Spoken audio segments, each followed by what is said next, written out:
Bahwa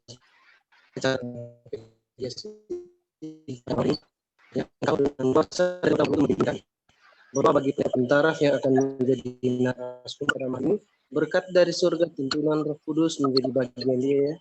Melalui ini kami akan memperoleh yang begitu banyak. Di dalam nama Yesus kami berdoa. Amin. Amin. Terima kasih Saudara Morten.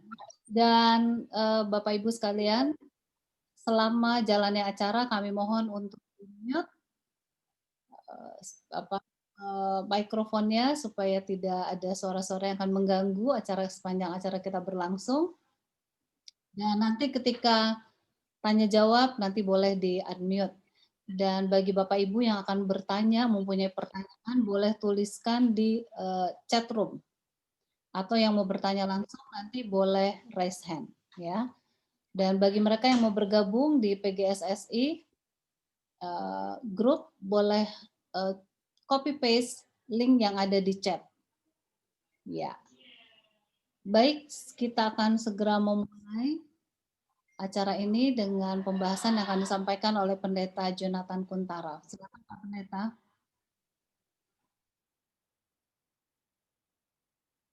Maaf, yang akan baca Alkitab adalah Saudara Joy Sitompul dan Saudari Cynthia Nadia. Ya, apakah Cynthia sudah bergabung? Ya, kalau Cynthia belum bergabung, nanti Saudara Joy boleh bantu baca. Silakan Pak. Oh, Cynthia udah. Oke. Aku sudah ada. Oke. Sama-sama Cynthia. Oke, Joy, thank you. Silakan Pak Pendeta. Ini adalah pelajaran pertama ya.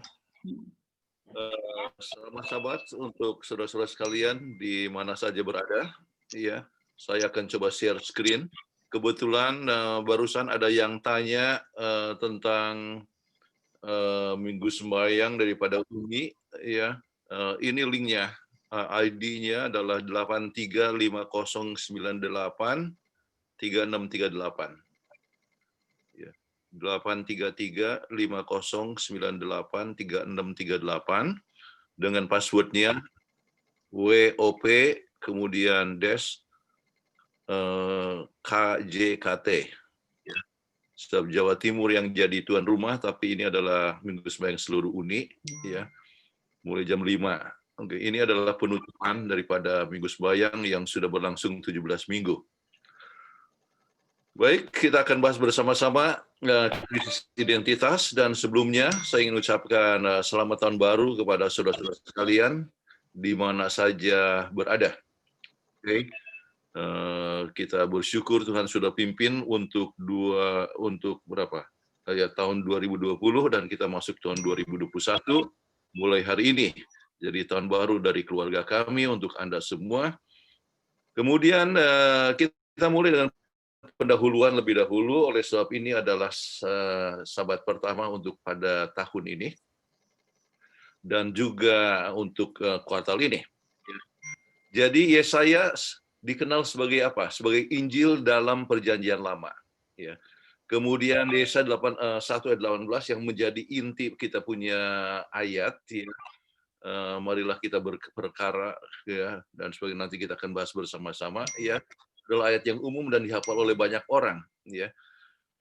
Kita tahu bahwa ada 66 pasal, tetapi kita akan bahas dalam 13 minggu. Ya, itu bukan perkara yang mudah, tapi kita akan lihat berdasarkan isi dan topiknya.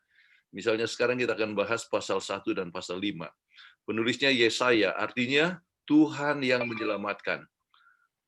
Dan disebutkan bahwa dia adalah anak Amos, dan arti Amos adalah kuat. Artinya benar-benar dia adalah penulis, kemudian nabi, dan seorang yang bernubuat. Ya, jadi bukan hanya cerita fiksi saja, tetapi satu perkara yang betul-betul terjadi. Dan ini oleh sebab nama menunjukkan tabiat, ya, maka Yesaya dan juga anak Amos digabungkan jadi satu, menunjukkan, ya, Tuhan yang menyelamatkan, ya. Dan kita akan kuat oleh sebab kita punya Tuhan yang menyelamatkan. Ya. Jadi Yesaya bin Amos, oke. Jadi isinya mengandung, ya, ada masalah apa? Jelas, ya. Isinya mengandung unsur sejarah, ya, 4 raja Israel, juga nubuatan. Waktu pelayanan daripada Yesaya ini adalah untuk 42 tahun, ya, luar biasa sekali pelayanannya. Kemudian sesuai dengan Talmud, ya, maka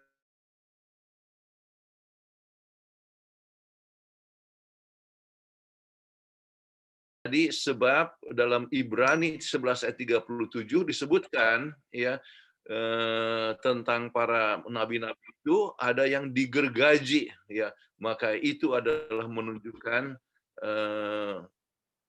pengalaman daripada Yesaya, ya. Sejama dengan Nabi Yunus, tapi Nabi Yunus disebut nabi di utara, kemudian Amos, Mika, Hosea, ya. Yesaya menikah dan 2 anaknya, anak pertama disebut Sher-Jahub, ya, artinya yang sisa akan kembali. Dan anak yang terakhir Maher Shalal Harsbah. Ini nama yang terpanjang dalam Alkitab. Ya, artinya spoil quickly, plunder speedily. Artinya spoil itu busuk cepat, ya, kemudian dijarah cepat, ya. Dan itulah yang akan terjadi memang segera sesudah artinya di dalam pekabaran ini terjadi berbagai macam penjarahan dan sebagainya. Sebab dalam masa inilah justru kita tahu bahwa Babilonia, ya, telah siap-siap menyerang, tetapi Asyur telah menyerang akan Israel, ya, yaitu negara artinya Israel Utara. Baik, ini komplit di dalam papirus dalam Dead Sea Scroll. Kita tahu bahwa tahun 1947 pada saat diketemukan Dead Sea Scroll oleh seorang gembala, ya, kemudian akhirnya dijual belikan, akhirnya tiba kepada Profesor Dr. Albright, dan waktu dicek dengan karbon 14 dan ternyata bahwa itu adalah Alkitab, ya, makanya dikenal dengan Dead Sea Scroll. Banyak sekali isinya dari buku-buku yang lain, tapi tidak lengkap. Tapi yang paling lengkap adalah Yesaya. Ya. Dan Dead Sea Scroll menunjukkan sekitar 300 sebelum Kristus, ya, 301 sampai 200. Jadi menunjukkan akan nubuatan yang ditulis sebelumnya. Sebab membahas tentang Yesus, jadi pembahasan tentang Yesus sudah dikatakan sebelumnya, lama sebelum Yesus itu lahir. Ya, banyak bahas nubuatan. Nubuatan ditulisnya lama sebelum Yesus lahir. Bahkan menyebutkan tentang nama Kores, ya, ditulis Yesaya sekitar 150 sebelum Kores lahir, dan nama spesifik disebutkan Kores. Lain dengan Alexander the Great, misalnya yang kita lihat di dalam buku Daniel. Diceritakan waktu Alexander the Great tiba di Yerusalem, orang katakan jangan serang kami, sebab ditunjukkan buku Daniel yang telah menyebutkan Greka akan mengalahkan Persia, ya, dan artinya Medo-Parsi. Dan waktu dengar ini, maka Alexander dalam kisah itu dikatakan dia berlutut, ya, mengakui akan kebenaran yang dituliskan oleh Alkitab. Walaupun tidak disebutkan dia punya nama Alexander the Great, tetapi kalau Kores namanya disebutkan, ya, luar biasa. Kalau Daniel menyebutkan tentang Greka yang akan mengalahkan akan Medo-Parsi, kemudian menguasai dunia. Baik, banyak nubuatan untuk berbagai kerajaan Israel, Yahuda, Babilonia, Syria, Filipina, Moab, Ethiopia, Tirus, dan sebagainya. 66 buku, tapi bukan nubuatan terpanjang. Kenapa? Ya, ini sebagai pendahuluan saja. Yesaya ditulis antara 700 sampai 680, ya. Jadi walaupun pelayanannya dari tahun 740, ya, tetapi itu ditulisnya antara tahun seginian. Kemudian kerajaan utara Samaria baru saja dikalahkan Asyur tahun 722. Israel telah terbagi 2. Kemudian banyak kalimat yang dikenal dari tulisan Yesaya, misalnya Tuhan beserta kita, kan sering kita dengar, ya, apalagi dalam musim Natal.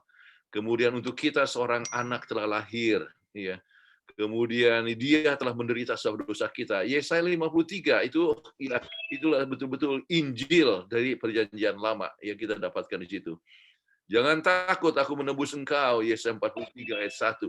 Sering saya gunakan kalau orang dalam keadaan kecewa atau kadang-kadang orang muda mempunyai nilai diri yang rendah, ya, maka selalu kita berikan kekuatan, ya. Jangan takut, aku telah menebus engkau, ya. Jadi Yesaya 43 seluruh pasal bagus Anda untuk selalu baca dari waktu ke waktu.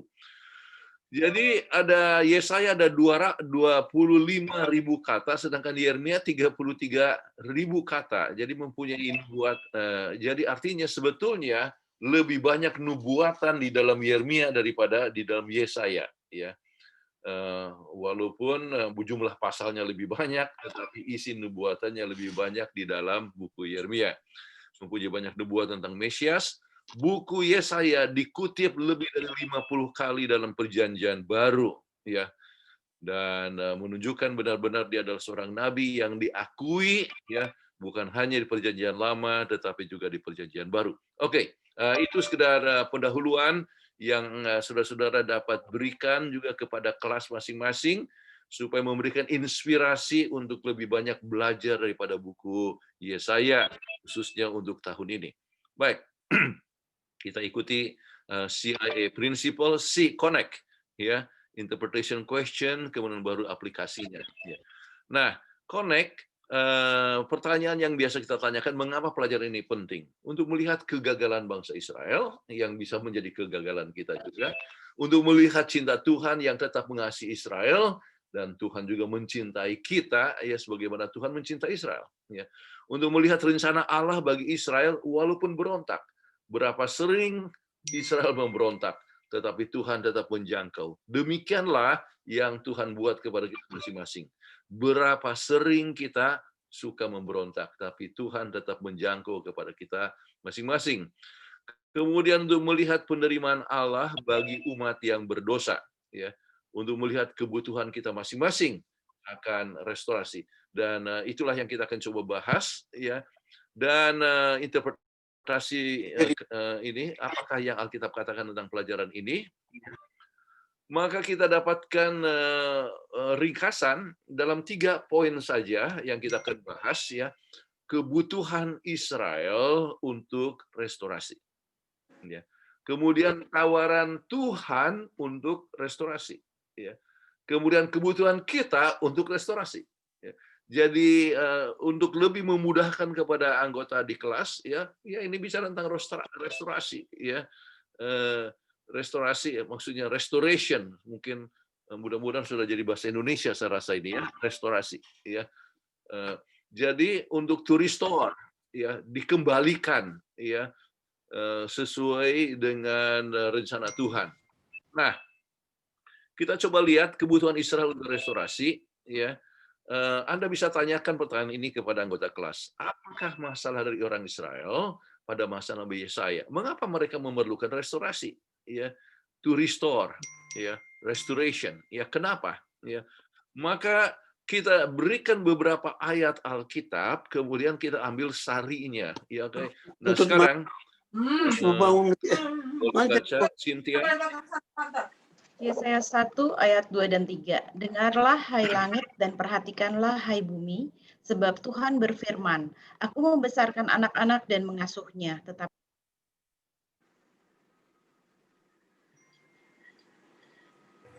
Unmute. Sorry Cynthia, tolong di unmute. Sorry. Yesaya 1 ayat 2 dan 3. Dengarlah hai langit dan perhatikanlah hai bumi, sebab Tuhan berfirman, aku membesarkan anak-anak dan mengasuhnya, tetapi mereka memberontak terhadap aku.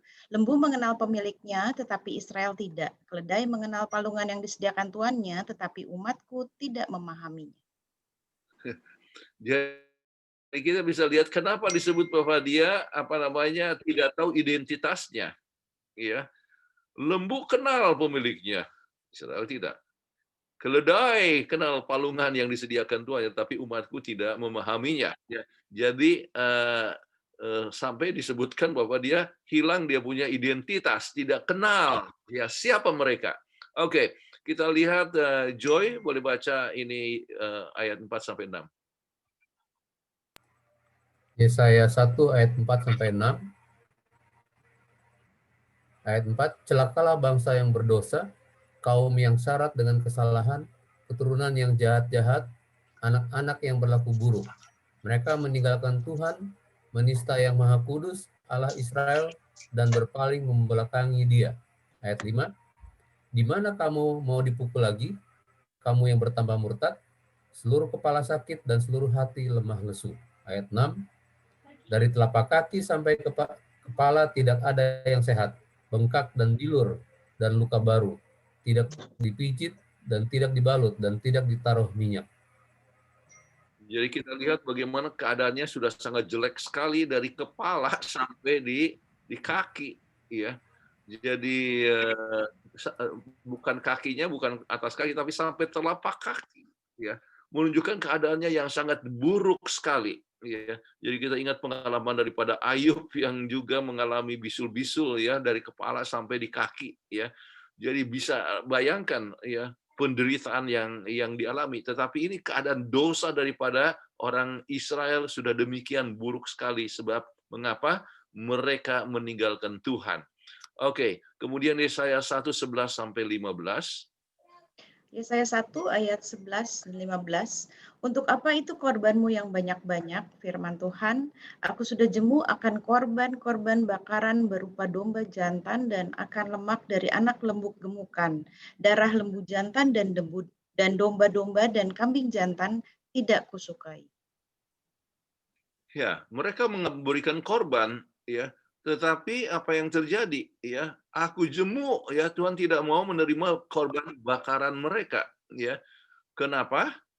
Kita lihat yang berikut ayat 15. Apabila kamu menadahkan tanganmu untuk berdoa, aku akan memalingkan mukaku. Bahkan sekalipun kamu berkali-kali berdoa, aku tidak akan mendengarkannya, sebab tanganmu penuh dengan darah. Oke, tangannya penuh dengan darah. Jadi betul mereka membawa korban, mereka berdoa, tetapi ya secara kehidupan tidak sesuai dengan kehendak Tuhan, ya. Mereka menindas kepada orang yang miskin, ya, tidak berbuat kebaikan, ya. Bahkan digambarkan sebagai orang Sodom, ya. Orang Sodom dan Gomora telah dibinasakan sebab dosa mereka. Tuhan menyamakan keadaan Israel sama seperti Sodom dan Gomora, ya, digambarkan di dalam Yesaya 1 ayat 10. Kemudian keadaan Israel telah demikian buruk yang digambarkan oleh Hosea yang telah menikah dengan perempuan sundal. Ya. Jadi keadaannya yang sangat buruk sekali. Nah, kita coba lihat dari semua ayat-ayat itu, mengapa perlu restorasi? Mereka telah kehilangan identitas. Ya. Lebih buruk dari binatang. Ya. Jadi binatang tahu tuh jalan pulang, tetapi ternyata mereka tidak kenal, ya, siapa yang menjadikan mereka dan yang sudah menebus mereka. Ya. Tuhan punya rencana untuk orang bangsa Israel, tetapi mereka lari dari rencana Tuhan. Dan oleh sebab pengaruh bangsa lain, mereka telah kehilangan identitas, ya, bahwa mereka itu adalah umat Tuhan, ya, dan telah terlalu jauh meninggalkan Tuhan dan tidak tahu jalan pulang. Ya. Mengapa mereka aniaya, bahkan mereka bunuh nabi-nabi itu yang membawakan suara Tuhan. Ya, karena sangat buruk sekali. Mereka telah melanggar perjanjian dengan Tuhan. Akibat pelanggaran mereka, orang Israel menuai kutuk. Dan problem yang lain, ritualisme. Ya, ritual. Ya, mereka berbakti, tetapi pikirannya di tempat lain. Hidup dengan penuh dengan kemunafikan. Ya. Sebab mereka melakukan berbagai macam kejahatan, bawa korban, tetapi sama sekali tidak Tuhan mau terima. Ya, mereka berbakti, ya, tetapi hidup mereka jahat, menindas orang lain, tangan yang berlumuran darah. Mereka telah memutuskan hubungan dengan Tuhan. Tuhan merindukan hubungan kasih sayang dengan Israel, namun Israel mengadakan hubungan dengan ilah lain. Ya, dan kita dapatkan berulang-ulang. Lihat pengalaman Hosea, kontemporer dengan Yesaya. Hosea menikah dengan pelacur, lambang dari Israel yang telah melacurkan diri dengan ilah-ilah yang lain. Ya. Jadi keadaan mereka yang memerlukan akan suatu restorasi. Nah, sekarang kita lihat tawaran Tuhan untuk restorasi. Oke, kita lihat kita sudah ambil inti daripada Yesaya 2 ayat 5-15, keadaan Israel yang telah berdosa dan lari daripada Tuhan sehingga mereka memerlukan restorasi. Dan Tuhan mengajak untuk reformasi.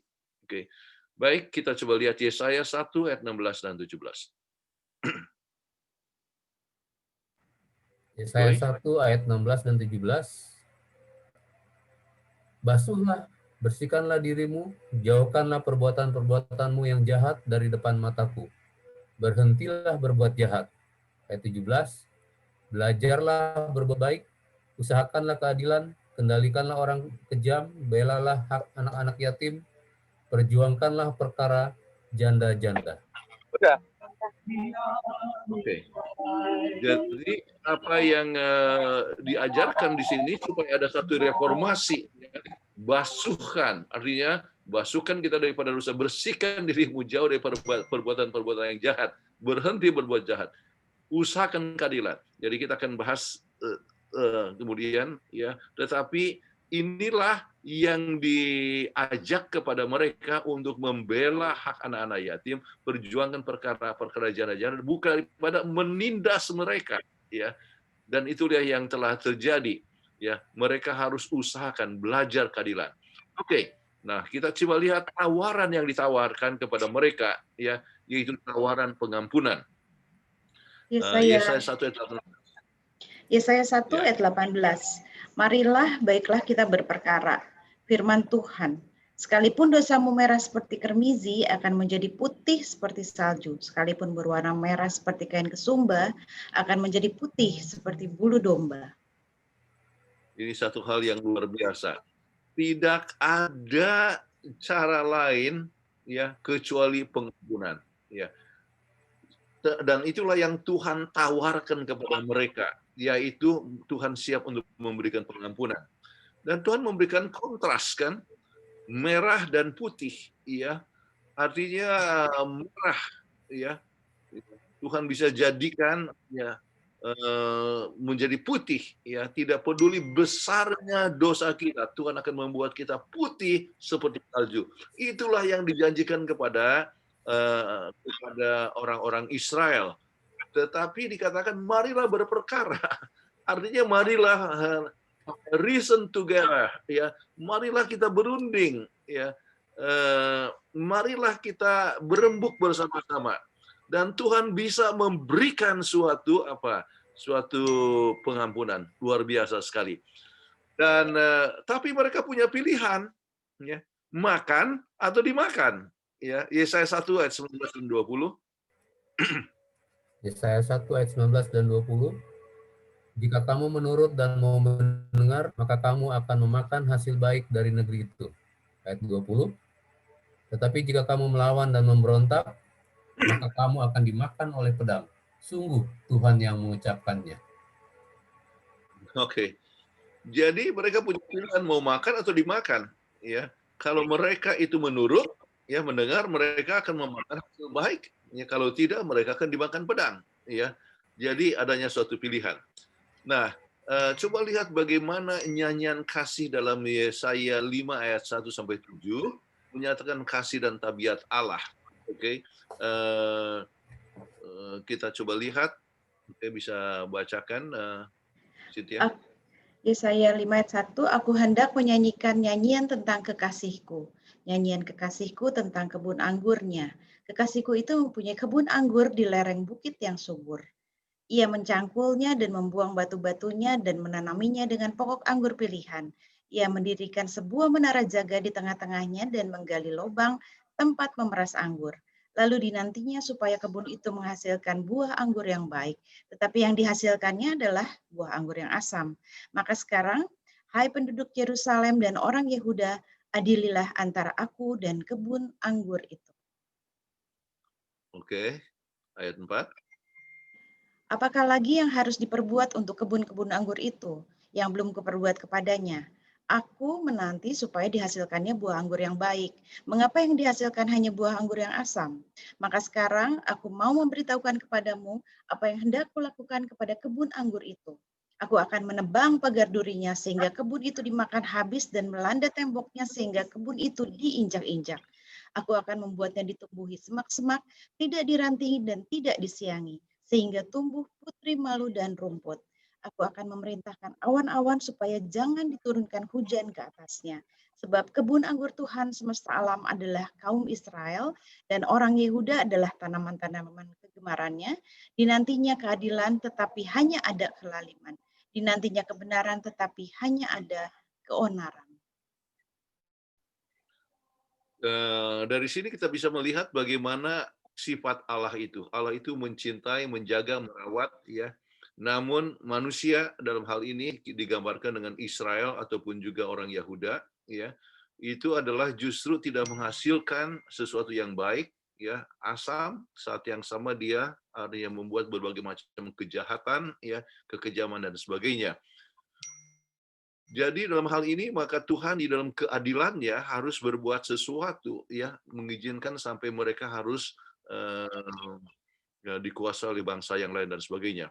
Namun Tuhan menjanjikan pengampunan, ya, janji pengampunan yang nyata dan pasti, dan itulah yang ditawarkan kepada Israel. Yesaya 44 ayat 22. Aku telah menghapus segala dosa pemberontakanmu seperti kabut diterbangkan angin, dan segala dosamu seperti awan yang tertiup. Kembalilah kepadaku, sebab aku telah menebus engkau. Oke. Jadi Tuhan telah menebus, ya, Tuhan telah mengampuni, ya. Jadi tidak menjadi masalah, ya, berapa besar dosa yang mereka telah buat, ya, maka Tuhan siap untuk mengampuni, ya. Satu hal yang kita lihat di sini ada prinsip yang sangat artinya dalam soal teologi, ya. Pengampunan itu, ya, sebelum kita datang kepadanya. Ya. Kembalilah kepadaku. Dikatakan, aku kita coba lihat, telah menghapuskan segala dosa pembunuhanmu seperti kabut diterbangkan angin, dan segala dosamu seperti awan tertiup. Jadi Tuhan sudah ampuni dosa. Sesudah itu, kembalilah kepadaku. Ya. Kalau gitu sebelum datang kepada Tuhan sudah ampuni, ya, sebab aku telah menebus engkau. Ya. Hanya, ya, penebusan Tuhan baru efektif kalau kita memilih untuk datang kepada Tuhan. Tuhan sudah ampuni sebelumnya. Oke, dan bahkan dalam pengampunan Tuhan, ya, dia mengajak reformasi dan menjanjikan sesuatu janji yang luar biasa. Kalau kita lihat dalam Yeremia 31 ayat 31 sampai 34. Yeremia 31 ayat 31 sampai dengan 34.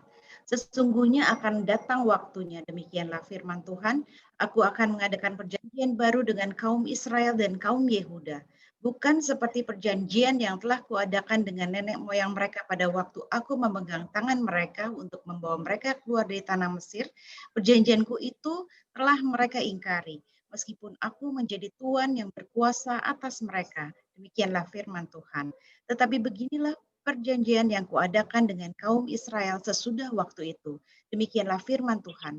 Aku akan menaruh Tauratku dalam batin mereka dan menuliskannya dalam hati mereka, maka aku akan menjadi Allah mereka dan mereka akan menjadi umatku.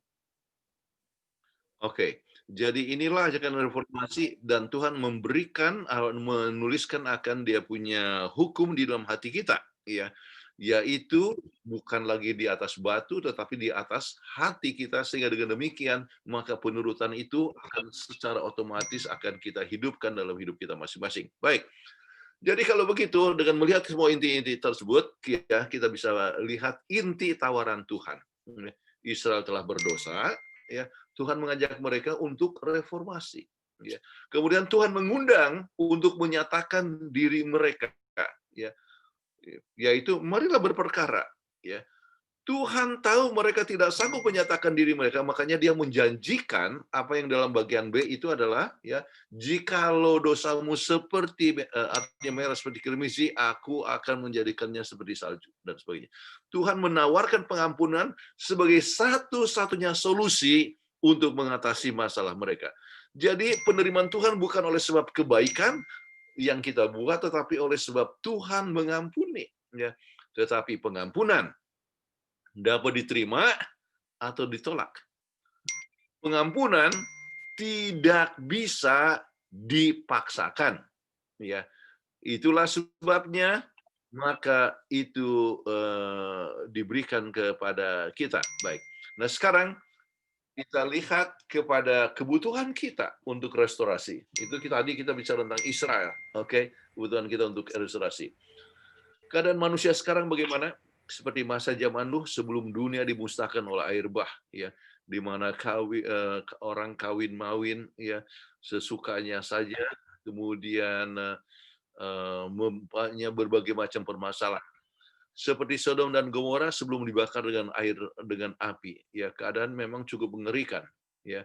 Sodom dan Gomora kita dengar istilah sodomik, ya. Sodomik, ya, itu adalah mengenai masalah homoseksual. Kita tahu bahwa Mahkamah Agung Amerika Serikat telah menyetujui pernikahan, ya, resmi, ya, antara sejenis, ya, kita tahu itu. Kemudian hal yang luar biasa, dari LGBT diangkat menjadi salah satu menteri di dalam pemerintahan, ya, dari Joe Biden, ya. Ini baru saja diputuskan, ya, artinya belum diresmikan oleh Senat tetapi sudah diputuskan dan diumumkan. Jadi menunjukkan suasana, ya, seperti Sodom dan Gomora. Oke. Baik, apa untungnya untuk kasih persembahan yang gemuk sementara meninggalkan Tuhan, ya.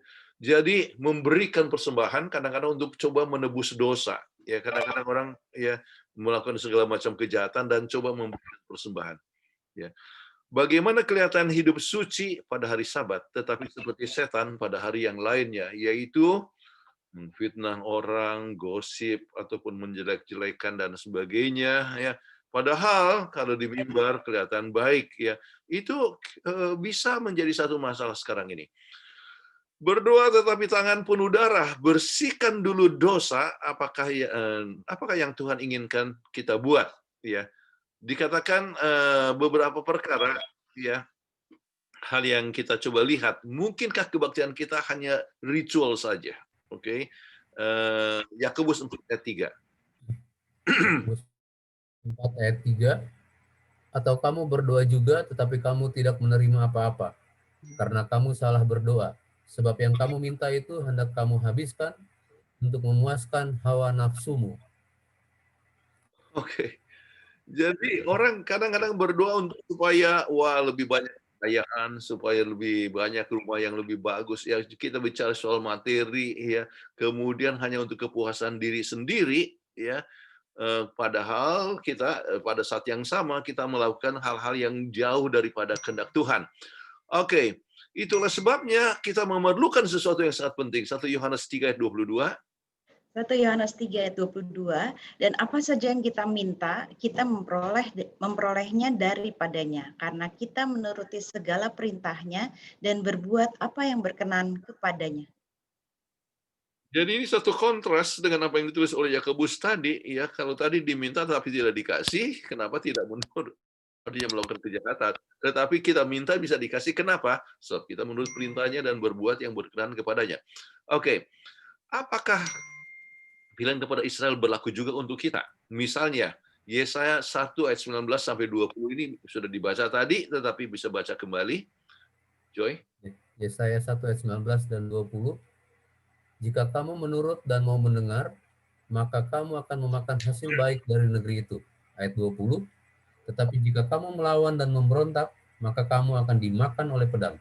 Sungguh Tuhan yang mengucapkannya. Apakah ini berlaku untuk kita juga? Ya, Anda bisa tanyakan kepada anggota kelas, ya. Kalau kita menurut, ya, mau mendengar, maka kita akan artinya pengalaman biasa saja. Kalau kita kerja dengan rajin dan jujur di kantor kan kita bisa naik pangkat, ya. Tetapi ada kadang-kadang Tuhan memberikan mengizinkan suatu ujian di mana oleh sebab kita mempertahankan kebenaran, maka kita artinya sering mengalami tekanan-tekanan. Tetapi semua perusahaan mencari orang yang jujur dan rajin, ya. Jadi itu satu perkara yang sangat penting. Tetapi kalau kita melawan, memberontak, maka kita akan dimakan pedang. Betapa sering kita mengalami penderitaan oleh sebab kesalahan kita sendiri. Baik. Jadi adanya templakan untuk berbuat jahat, ya. Sering Tuhan tidak mau dengar kalau ada perencana buruk di dalam hati. Jadi dalam rencana pikiran saya sudah salah. Makanya di dalam Yesaya 58, jadi buat apa puasa kalau kita melakukan segala macam kejahatan? Ya, makanya kita lihat di sana disebutkan juga tentang puasa yang baik. Bagaimana puasa yang baik? Yaitu membagikan makanan kepada orang-orang yang miskin dan sebagainya. Kadang-kadang berbayar berpuluhan tetapi lupa kepada kasih karunia, belas kasihan. Ya, jadi kemunafikan yang telah terjadi. Ada juga orang oleh sebab vegetarian tapi penuh kesombongan dan lupa kepada kebenaran. Oh, saya sudah vegetarian puluhan tahun, ya. Tetapi hanya untuk penonjolan kepada diri sendiri. Kembali, kita diajak untuk sesuatu, ya, satu pembaharuan kerohanian. Tuhan siap untuk memberikan pengampunan dan kita mempunyai pilihan untuk menerima Dia. Jadi tawaran untuk kita semua. Dia menawarkan pengampunan bila kita memilih untuk datang kepadanya. Tuhan mengajak agar kita datang kepadanya, sebab hanya dengan kuasa Tuhan kita dapat diperbarui. Tidak bisa kita berusaha jadi baik sendiri, itu tidak bisa. Kita akan gagal. Ya. Tetapi kita diajak untuk datang kepadanya dan Tuhan memberikan kuasa untuk kita menang. Tuhan menawarkan agar hidup kita diperbarui dengan kekuatan surga. Dan segala hidup yang retak dapat disatukan kembali. Ya, baik, diskusi. Kita mengetahui keselamatan kita datang sebab kasih karunia. Bagaimana pilihan kita menentukan masa depan kita? Ya, kan keselamatan oleh sebab kasih karunia, tetapi bukan oleh sebab perbuatan baik. Ya, bagaimana pilihan kita menentukan masa depan kita? Iya, ya. Kalau kita memilih untuk menerima karunia Tuhan, maka karunia Tuhan itulah yang akan bekerja dalam diri kita, sehingga kita akan menghasilkan satu buah-buah kehidupan yang baik, ya, yang sesuai dengan kehendak Tuhan. Baik, kita coba lihat lebih lanjut, ini tertutup. Oke. Sama seperti orang Israel, hidup kita telah retak bahkan pecah belah. Ini sahabat yang lalu saya khotbah di Ecclesia, ya, saya berikan ilustrasi ini, ya. Apa yang terjadi kalau gelas mungkin ini sudah pecah?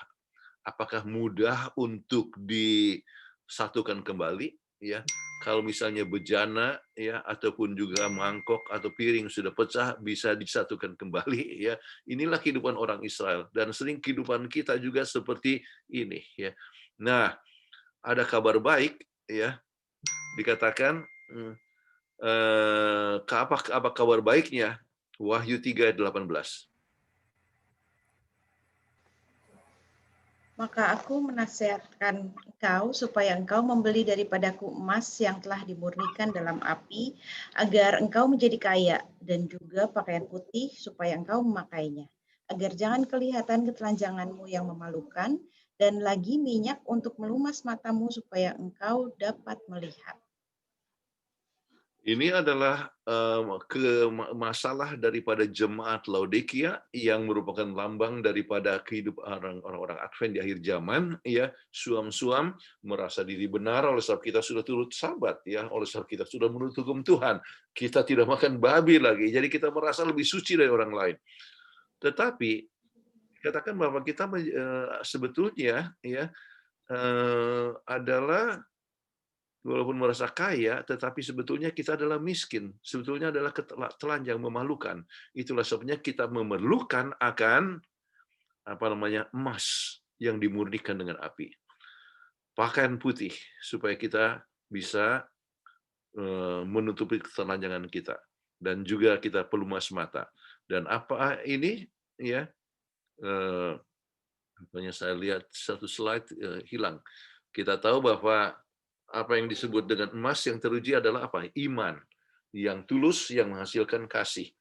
Kemudian apa itu pakaian putih? Itu adalah kebenaran Yesus. Ya, kita memerlukan kebenaran Yesus. Kemudian apa itu pencelak mata? Itu adalah Roh Kudus sehingga kita bisa membedakan antara benar dan salah. Ya, dan itulah minyak.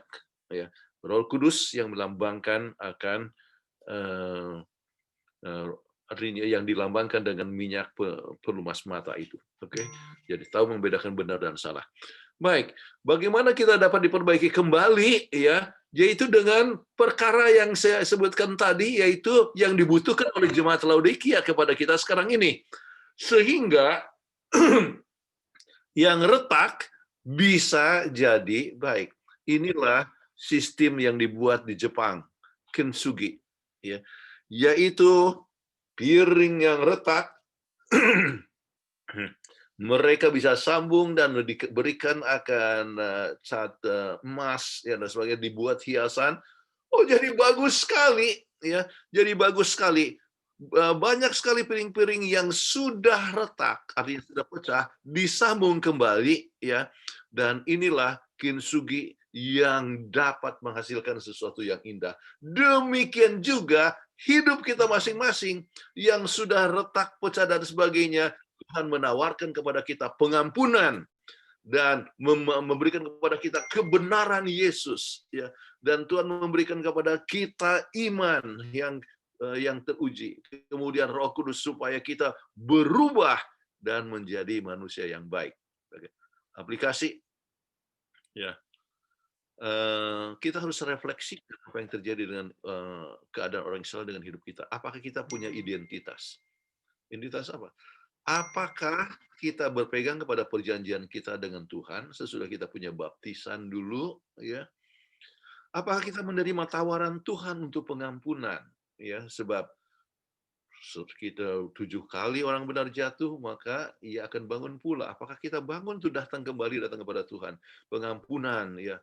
Tidak masalah berapa besar dosa kita ya.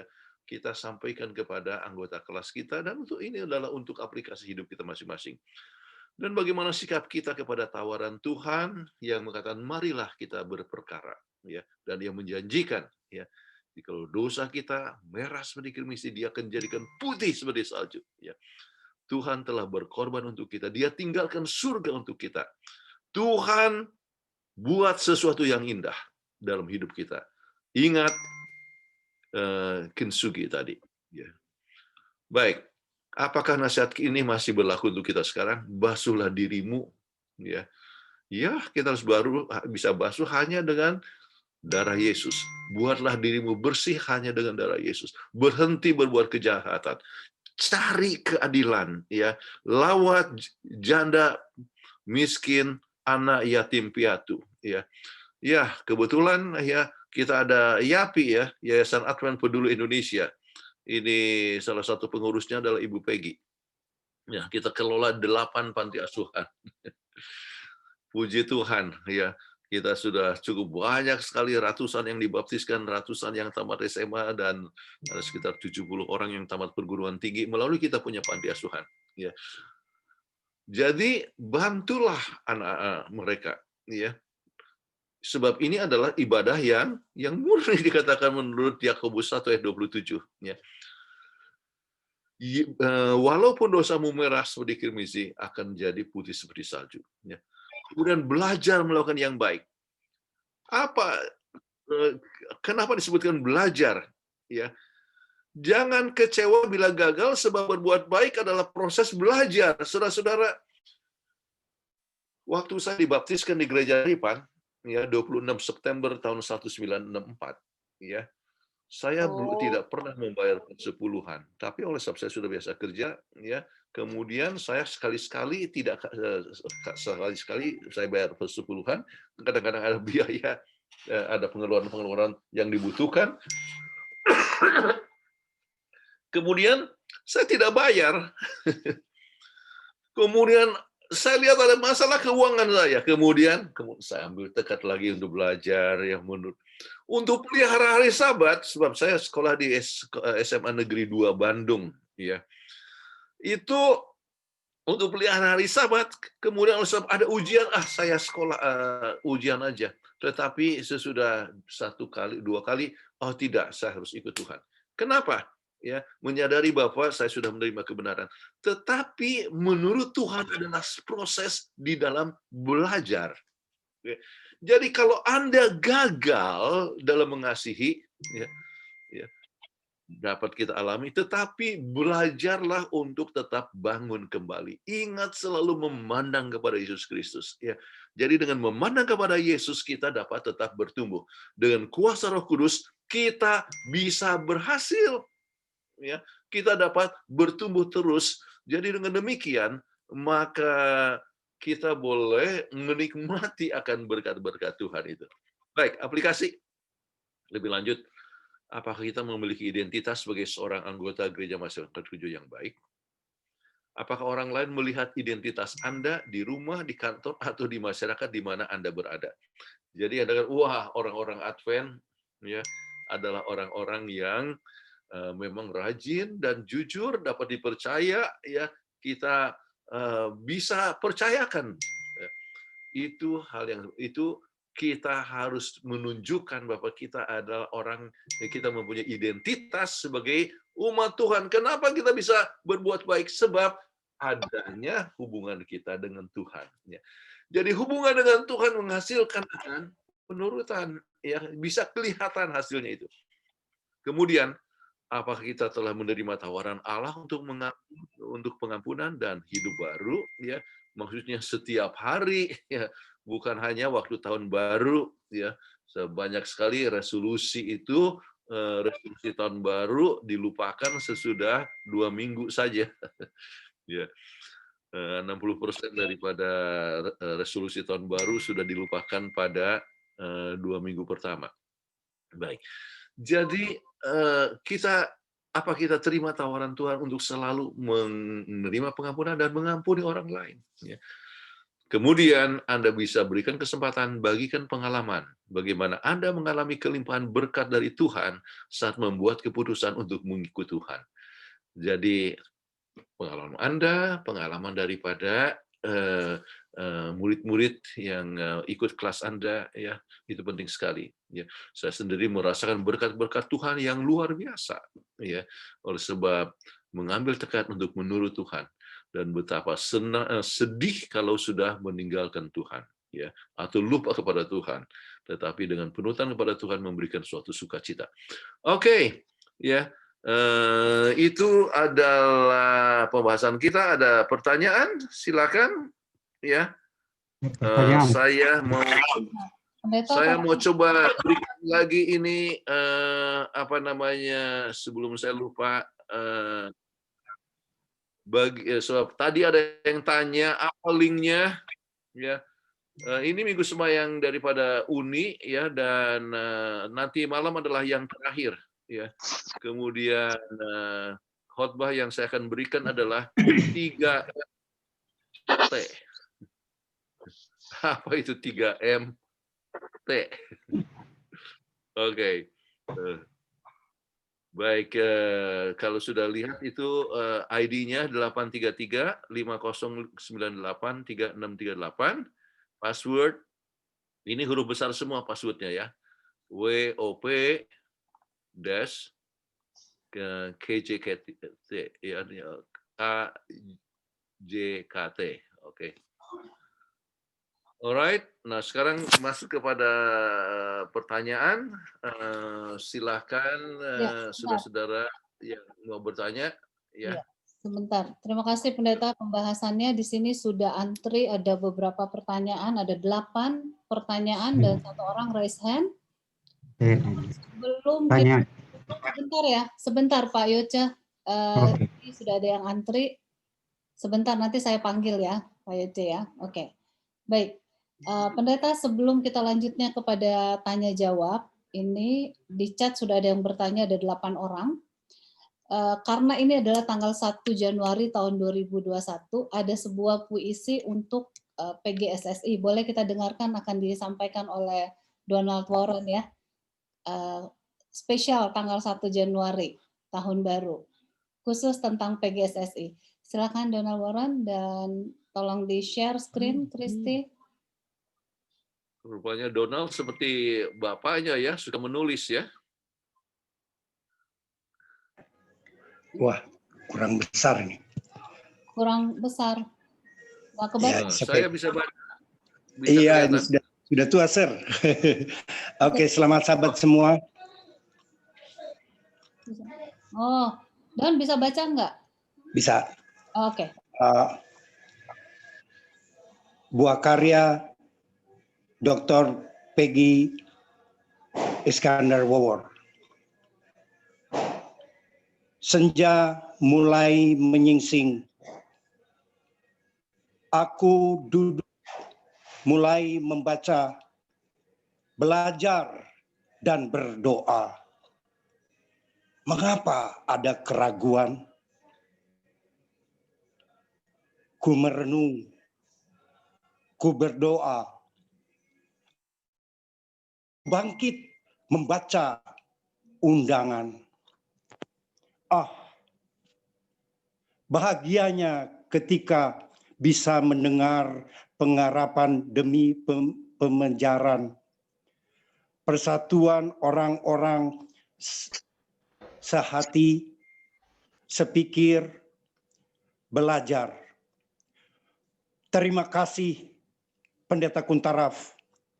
Terima kasih teman-teman PGSSI. Bagaimana bisa bertemu melalui Fitura, belajar dan berdiskusi. Sekarang aku mengerti.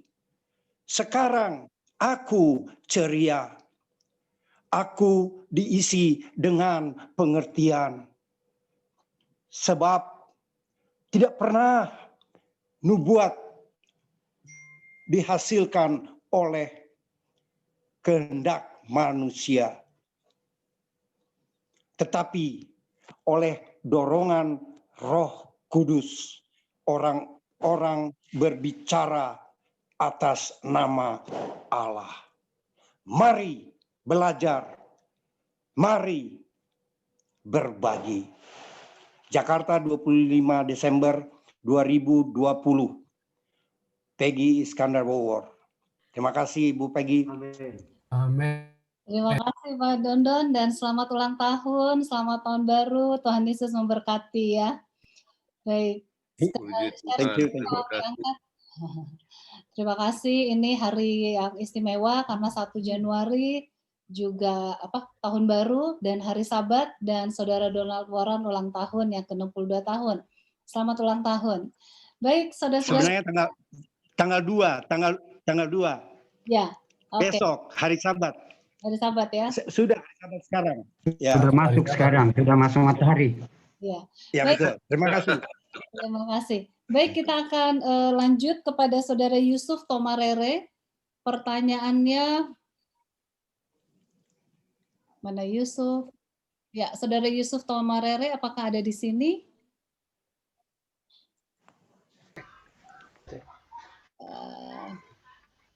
Waduh, ini sudah panjang. Ya. Pertanyaan hari Jumat poin 3, mana yang lebih dulu, perubahan dulu baru pengampunan atau sebaliknya? Mohon keterangannya. Ya, itu pendeta pertanyaan Saudara Yusuf. Saya percaya Tuhan sudah mengampuni kita. Oke. Bagaimanapun besarnya dosa kita, Tuhan sudah ampuni. Ya. Dan kalau kita sudah diampuni, maka pengampunan daripada Tuhan itulah yang memberikan kekuatan kepada kita untuk berubah. Ya. Jadi kehidupan kita berubah oleh sebab melihat ya, Yesus yang telah mati untuk mengampuni kita. Ya. Sementara Tuhan sudah mengampuni kita, ya, maka ya pengampunan itu baru efektif ya kalau kita juga menyambut kepada pengampunan itu dan siap untuk mengampuni orang lain. Baik, ini kita bisa lihat di dalam pelajaran di Matius pasal 19 tentang pengampunan. Ingat ada orang yang berhutang 10.000 talenta, ya. Kemudian yang satu, kemudian dia diampuni, ya. Jadi pengampunannya itu adalah tidak bersyarat, kan? Tuhan sudah ampuni dia. Ya. Tetapi, ya, waktu dia tidak siap untuk mengampuni orang lain yang hanya hutang 100 dinar, maka apa yang terjadi? Ya, maka pengampunan itu dicabut dari dia. Dia harus menanggung ya akan sikapnya itu. Ya. Jadi kita harus ingat kalau kita berkata ampunilah kami seperti kami mengampuni orang yang bersalah kepada kami. Ya. Jadi kita memohonkan kepada Tuhan pengampunan, tetapi diharapkan supaya kita siap untuk mengampuni orang lain. Ya. Kalau kita tidak siap untuk mengampuni orang lain, artinya tidak ada perubahan dalam hidup kita, maka pengampunan Tuhan itu jadi tidak bermanfaat untuk kita secara pribadi. Ya. Jadi Tuhan telah mengampuni sebelum kita ada perubahan. Ya. Tuhan mati untuk kita. Nah, kita lihat juga di dalam buku Roma. Ya. Sementara kita masih berdosa, Tuhan mati untuk kita. Oke. Baik.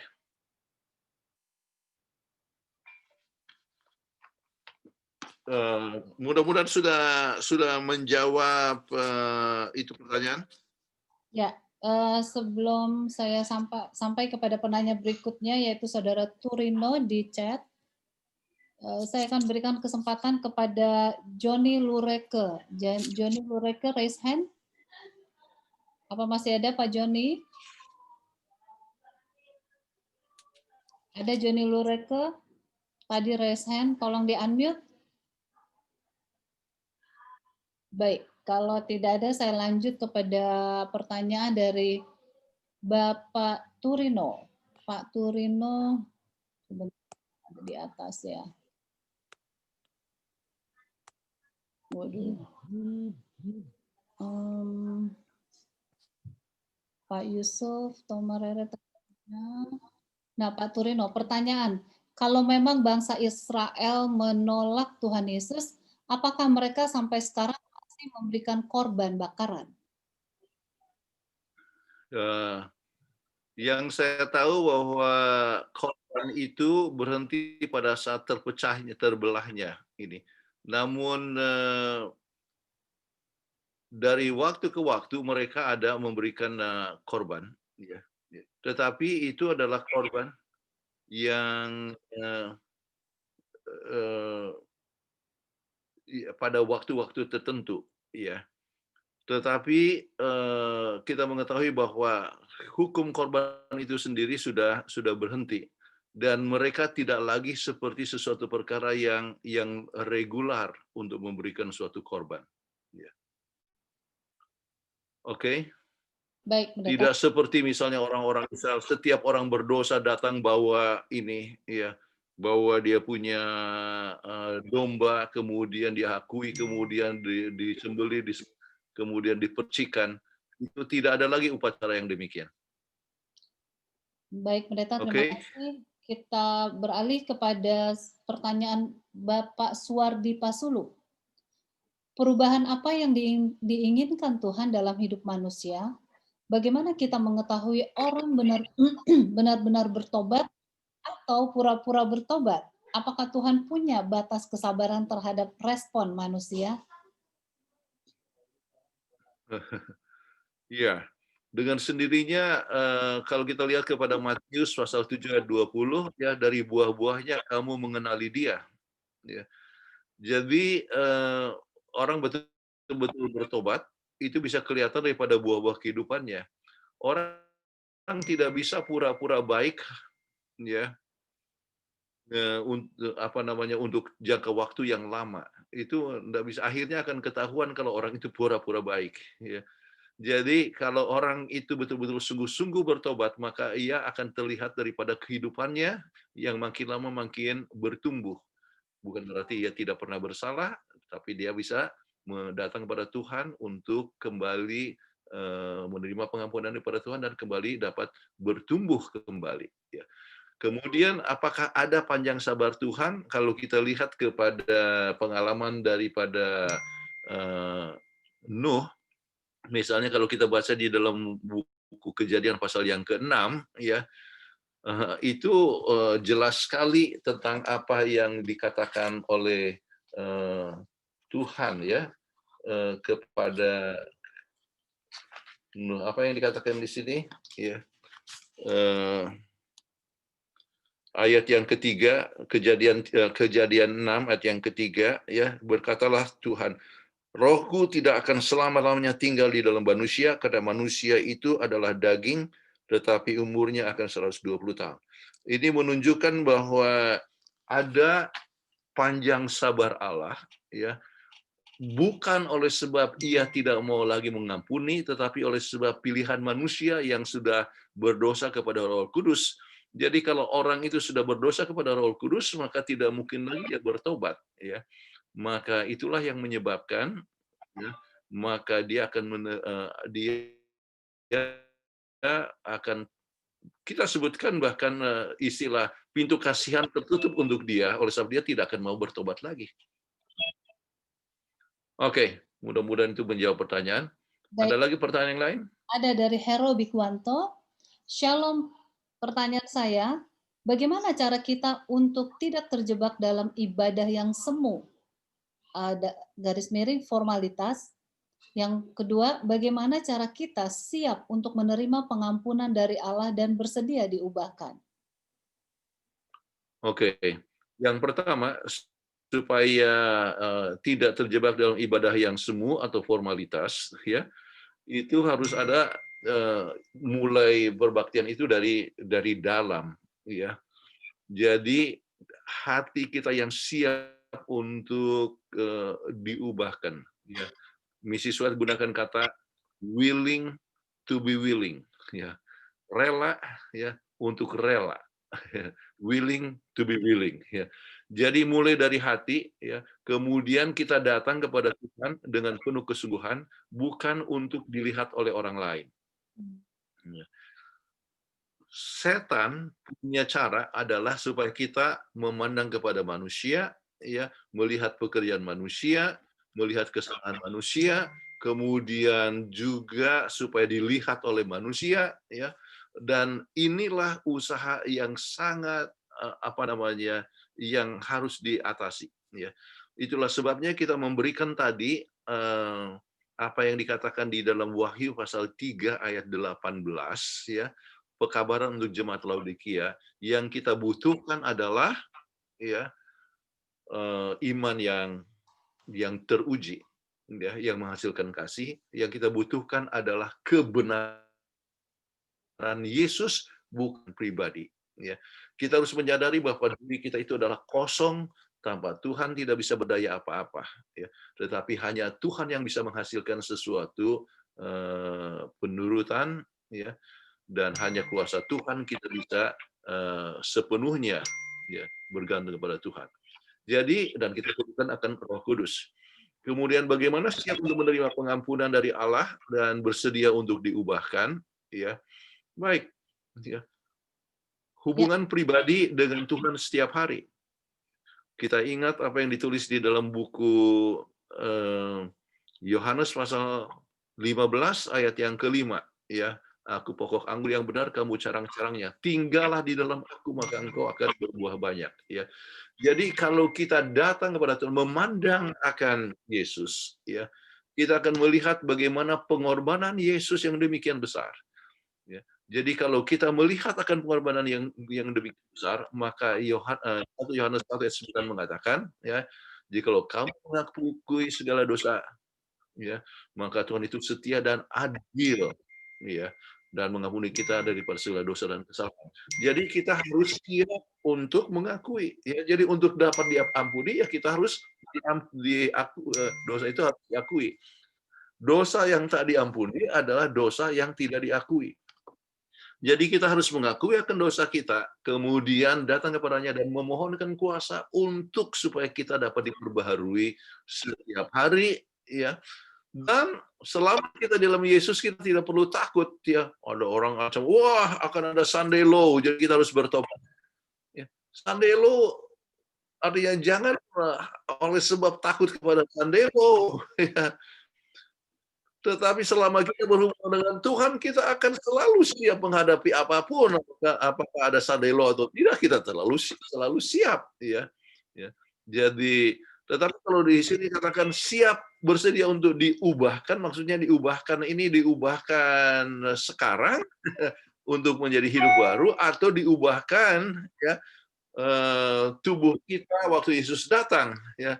Saya tidak tahu, mungkin yang dimaksudkan adalah sekarang untuk diubahkan, ya. Selama kita rela untuk diubahkan, Tuhan akan mengubahkan kita, ya, supaya kita makin lama makin setuju sesuai dengan kehendak Tuhan. Baik. Oke. Baik, terima kasih Pendeta. Kita lanjut kepada penanya berikutnya, Saudara Teddy Surya Atmaja. Apakah pelajaran kita sahabat ini berhubungan dengan kemurtatan umat Tuhan? Kalau umat Tuhan sudah murtad, berarti harus dilakukan baptisan ulang dalam periode tertentu.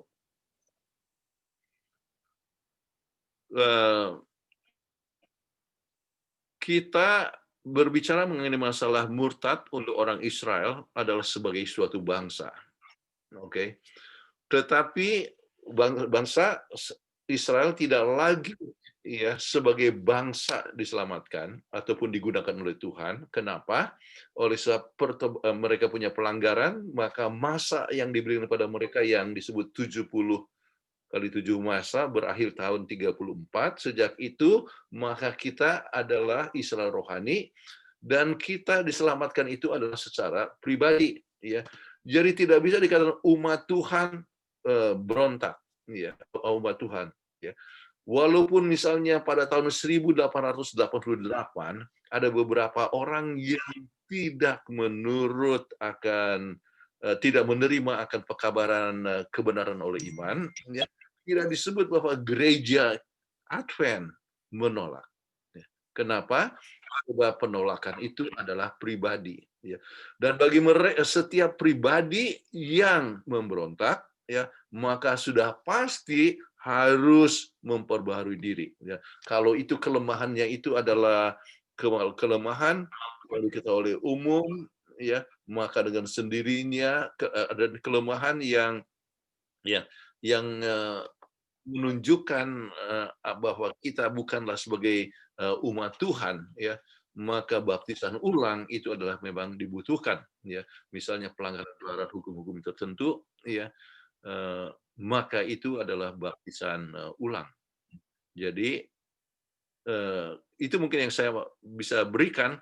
Jadi pemberontakan adalah pribadi, ya, dan harus datang secara pribadi untuk datang kepada Tuhan untuk mendapatkan pembaharuan dan kemudian. Oke. Baik, Pendeta. Setelah pertanyaan ini dari Saudara Raymond Salensohar, nanti kita akan berikan kesempatan kepada Bapak Yoce Retor, ya, untuk raise hand. Semua dosa bisa diampuni walaupun merah seperti kain kermesi. Bagaimana dengan dosa yang tidak bisa diampuni? Apakah memang sama sekali tidak bisa diampuni Tuhan? Ya. Tuhan tidak bisa mengampuni, ya, bagi mereka yang tidak ingin untuk diampuni. Ya. Tuhan tidak akan berbuat sesuatu bertentangan dengan kata hati seseorang. Ya. Jadi Tuhan ampuni semua dosa kita, tetapi untuk mendapatkan pengampunan, artinya supaya efektif, artinya pengampunan itu berdaya guna, maka kita harus datang kepada Tuhan memohonkan pengampunan. Kalau orang tidak memohonkan pengampunan, bagaimana Tuhan akan ampuni? Ya, ini satu perkara yang sangat penting. Ya, jadi penolakan yang terus-menerus menyebabkan seorang mungkinlah mengeraskan hati dan sama sekali tidak mau datang kepada Tuhan. Maka walaupun Tuhan siap untuk mengampuni, Tuhan bisa untuk mengampuni, tetapi dia tidak, itu pengampunan tidak akan ada manfaatnya untuk orang tersebut oleh sebab dia sendiri menolak pengampunan dari Tuhan. Itulah sebabnya kita perlu datang kepada Tuhan sebelum, ya, sebelum terlambat. Oke? Baik, saya kasih kesempatan Bapak Yoce Retor. Silakan pertanyaannya, Pak Yoce. Baik, terima kasih banyak. Selamat sahabat bagi kita di Indonesia dan sekitarnya, ya. Dan selamat tahun baru untuk semua. Pertanyaan saya sebetulnya sudah dua penanya tadi yang sudah singgung. Tapi saya mau ulangi bahwa bangsa Israel, yang Israel dan Yehuda ini, mereka itu tidak mengenal pemiliknya dan mereka juga dikatakan menindas, melakukan kejahatan dan kekerasan. Pertanyaan saya, apakah pemimpin ini dari orang Israel yang membuat kejahatan ini, atau orang muda, atau anak-anak, atau siapa? Ini karena dibawakan satu bangsa. Apakah hanya satu dua yang membuat penyembahan berhala, kekerasan, tetapi sudah dianggap orang Israel akan dimurkai? Atau seperti apa? Apakah mereka betul-betul dari lapisan umur sudah berbuat kejahatan dan mereka dihukum secara bangsa? Kedua, kita yang bukan satu bangsa lagi, tentunya ini berbicara soal pribadi ya, untuk keselamatan. Bagaimana hubungan kita dengan pemimpin-pemimpin kita? Itu aja. Terima kasih. Oke. Kita mengetahui peranan pemimpin itu penting sekali, sebab kalau pemimpin itu menyeleweng, maka pengikutnya akan ikut menyeleweng. Dan itulah yang terjadi, makanya terjadi berbagai macam pemberontakan. Ya. Tetapi saya tidak katakan bahwa 100% daripada orang itu semuanya sudah jadi jahat. Ya. Kenapa? Misalnya pada saat Elia, ya, Elia merasa bahwa hanya dia saja yang benar, padahal rupanya ada 7.000 orang yang masih belum menyembah kepada Baal. Ya. Tetapi banyak sekali bangsa, saya tidak tahu 7.000 itu berapa persen, ya. Tetapi oleh sebab para pemimpin dan sebagainya yang telah meninggalkan akan Tuhan dan tidak mengenal akan Tuhan mereka dan sebagainya, ya, maka banyak sekali penduduk yang ikut sehingga mereka itu dikuasai oleh bangsa-bangsa yang lain. Dan sampai kepada masa misalnya Yahuda dikalahkan oleh Nebukadnezar, ya, Babilonia. Masih ada kan orang yang baik yang dibawa ke Yerusalem, dibawa ke Babylon. Ya. Kemudian kita dapatkan ada Daniel, Sadrak, Mesak, Abednego. Ya. Jadi ada orang pribadi-pribadi yang masih baik, tetapi secara bangsa mereka itu adalah suatu bangsa yang artinya yang menolak akan Tuhan. Nah sekarang bagaimana dengan ini dengan pemimpin-pemimpin kita? Kembali ya, sekarang ini kita berhubungan Tuhan dengan secara pribadi. Ya.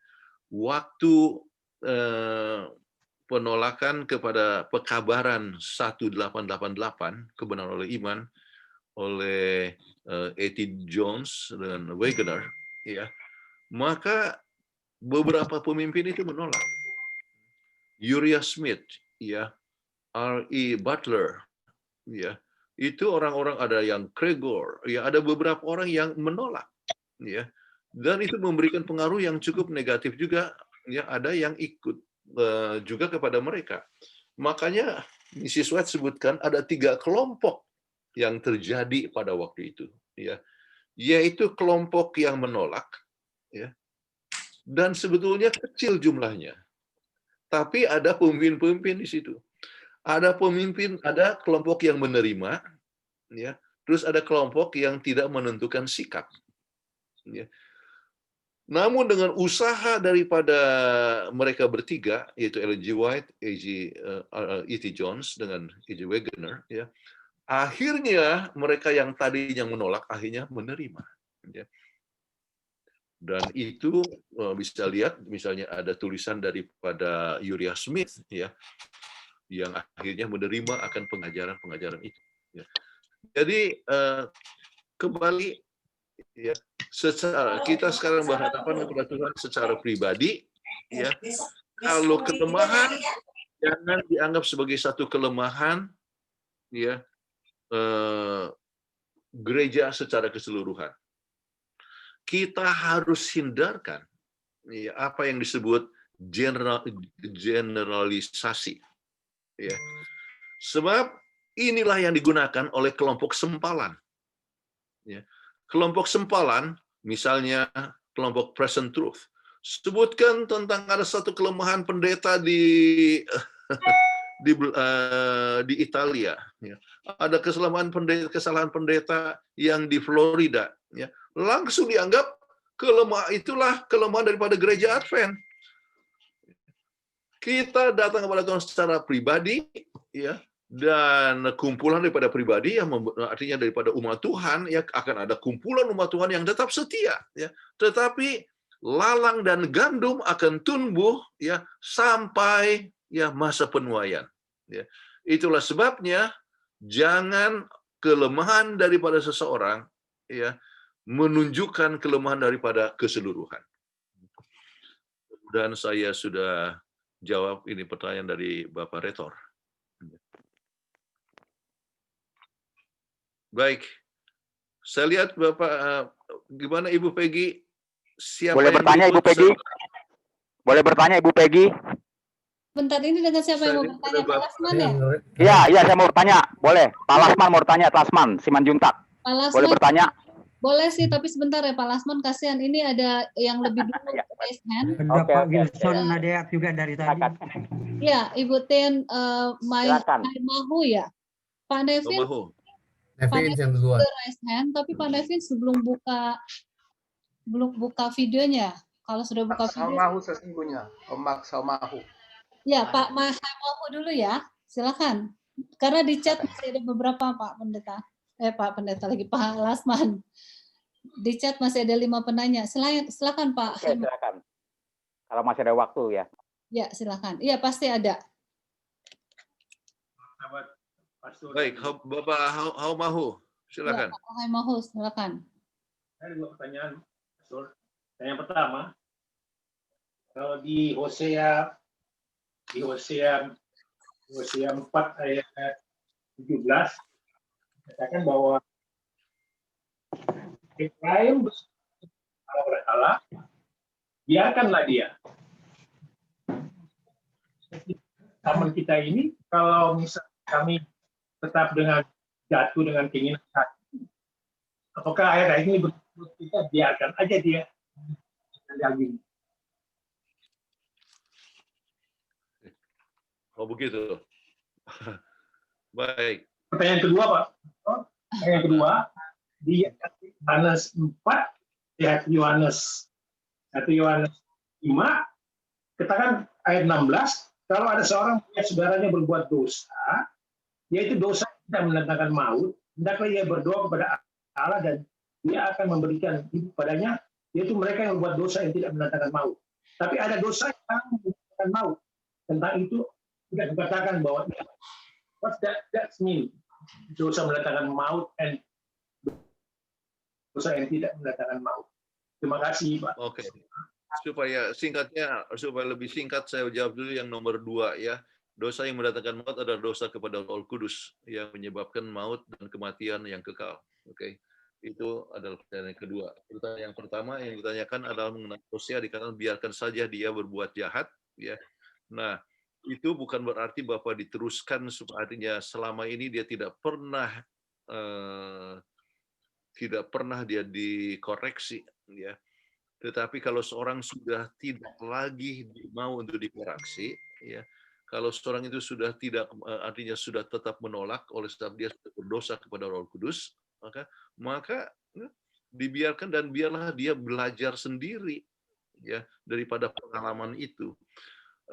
Kita harus ingat bahwa setiap yang kita tanam kita akan tuai. Setiap pelanggaran akan menghasilkan suatu tuaian ya berupa penderitaan. Ya. Dan kadang-kadang kalau orang sudah tidak dikasih nasihat ya, tetapi tidak mau untuk mendengar ya dan sebagainya, kadang-kadang Tuhan mengizinkan sesuatu kesukaran yang dialami supaya dia bisa belajar daripada kesukarannya. Dan ada orang yang sama sekali tidak mau dengar, tetapi pada saat dia kena kanker, ya sakit dan sebagainya, akhirnya waktu itulah ya dia sadari bahwa semua tindakannya yang melanggar hukum kesehatan itu telah menyebabkan dia menderita. Ya. Dan Tuhan masih tetap bisa ampuni, tetapi dia harus menanggung akibat atas perbuatannya. Oke, Saya lihat. Sebentar pendeta, ini karena kasihan kan yang antri yang lebih dulu ya mau bertanya, jadi kita kasih kesempatan kepada mereka yang lebih dulu. Di sini ada pertanyaan juga dari Cynthia. Yesaya 1 ayat 18, marilah kita berperkara. Pertanyaannya, adakah benchmark berperkara atau yang sesuai dengan Alkitab yang bisa dilakukan oleh kita dalam beraktivitas sehari-hari, terutama bagi kita yang bekerja di luar ladang Tuhan? Dan ini sebenarnya ada pertanyaan berikutnya dari Saudara Diki Latukolan, tapi ini masalah dosa yang tadi mungkin sudah ada dijawab oleh pendeta ya. Semoga Pak Diki bisa puas dengan pertanyaan yang tadi nih, menghujat Roh Kudus, pendeta. Dan ada lagi, silakan yang mana dulu pendeta mau dijawab? Cynthia dulu. Dan setelah itu. Cynthia tanya tentang benchmark berperkara yang sesuai dengan Alkitab. Maksudnya apakah apa yang ditanyakan ini adalah berperkara dengan sesama manusia, ya, dalam kegiatan-kegiatan. Apakah itu yang dimaksudkan Cynthia? Yaitu kita memperkarakan seseorang ke pengadilan gitu? Bukan. Ini kan tentang krisis identitas kan minggu ini, dan banyak berperkara yang saya tanya adalah hal-hal apa yang sebaiknya dilakukan ketika kita berinteraksi dengan baik orang Advent maupun yang bukan dengan orang Advent, terutama yang berkaitan dengan firman Tuhan. Karena kan kalau saya secara pribadi yang bekerja di luar Advent, agak susah memberikan identitas diri bahwa saya adalah umat Advent, karena mungkin ada beberapa kelakuan atau perilaku yang menurut mereka saya nggak ada bedanya dengan orang yang bukan Advent gitu. So apa ada ciri-ciri supaya identitas kita tidak terjadi krisis di mata orang-orang yang bukan Advent terutama? Terima kasih.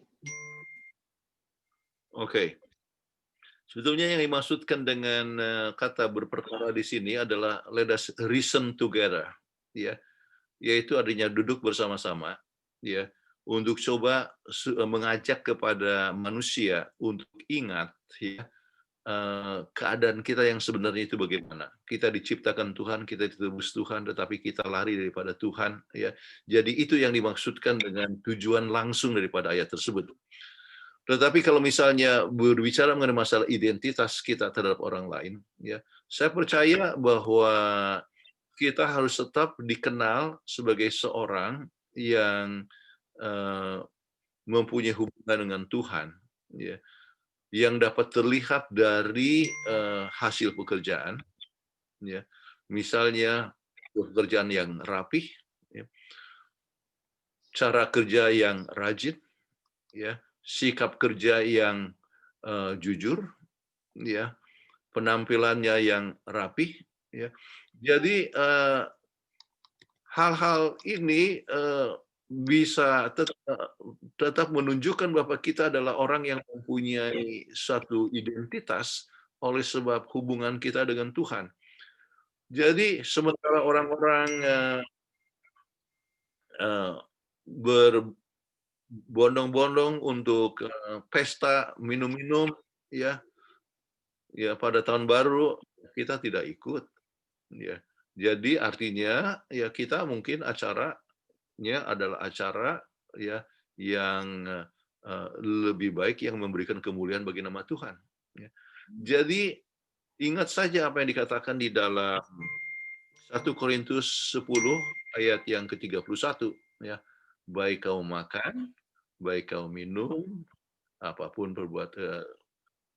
yang kau buat, buatlah untuk kemuliaan bagi nama Tuhan.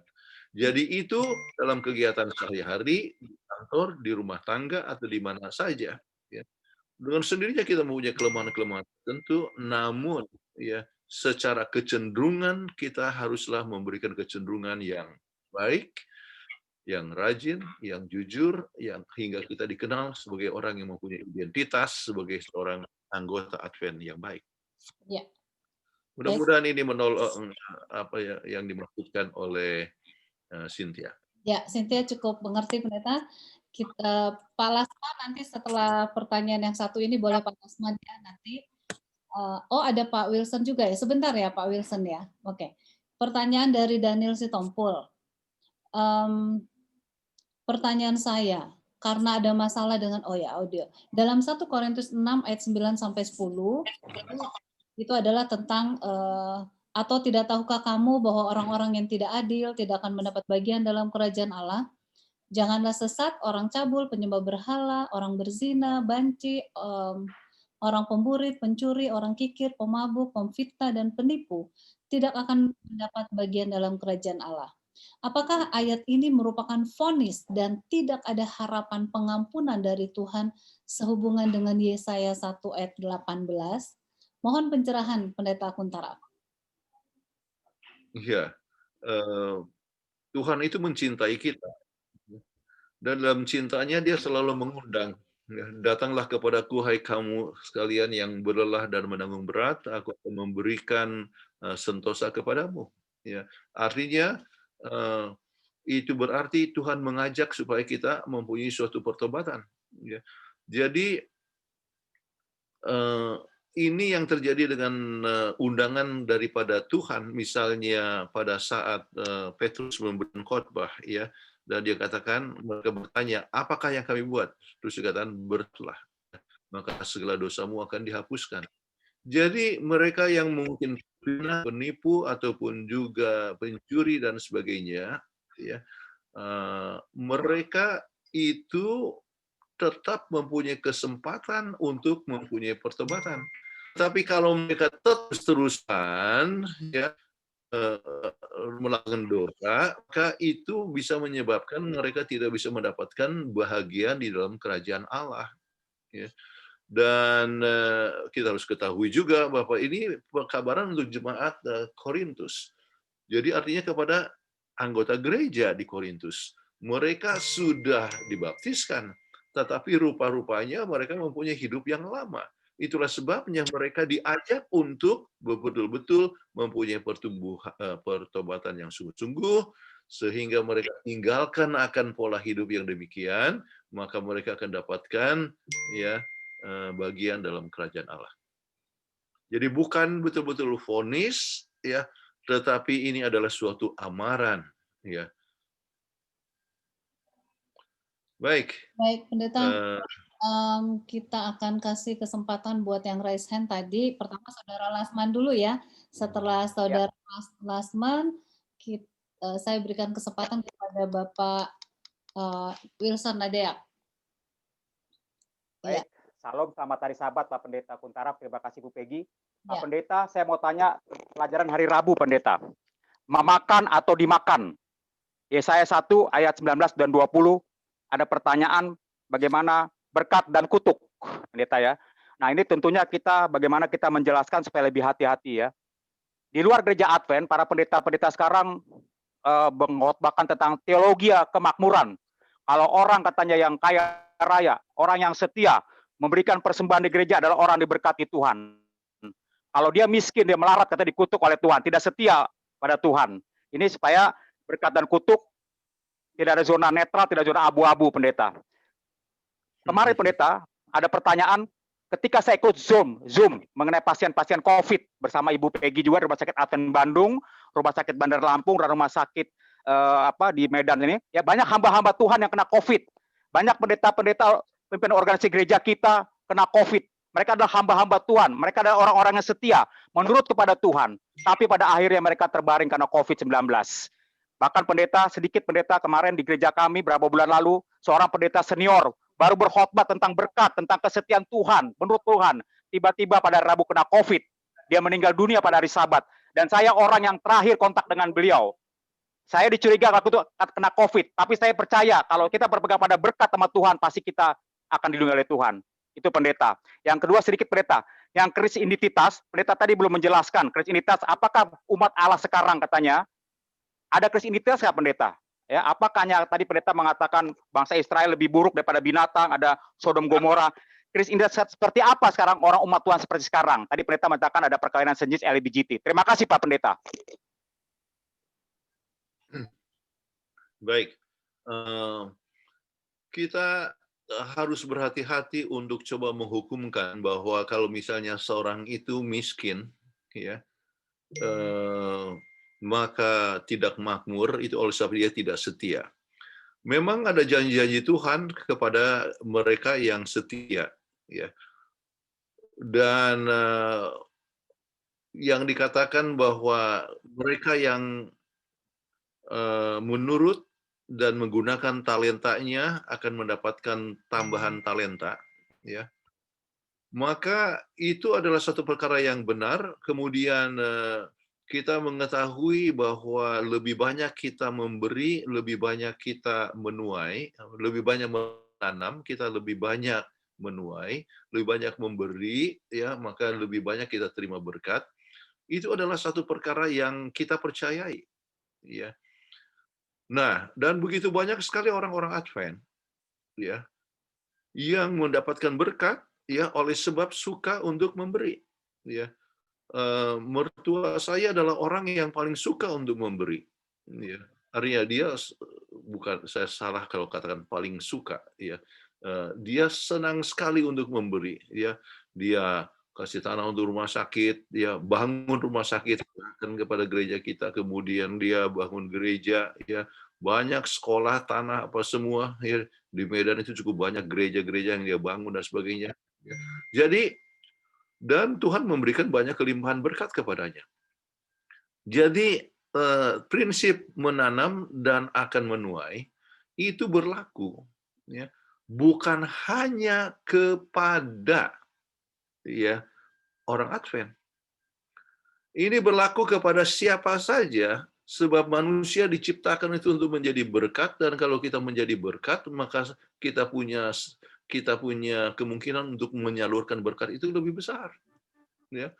Ini bisa terjadi kepada seorang yang namanya Bill Gates, yang hartanya itu banyak digunakan untuk kepentingan kemanusiaan, dan makin lama makin banyak berkatnya. Jadi itu adalah satu hal yang benar, namun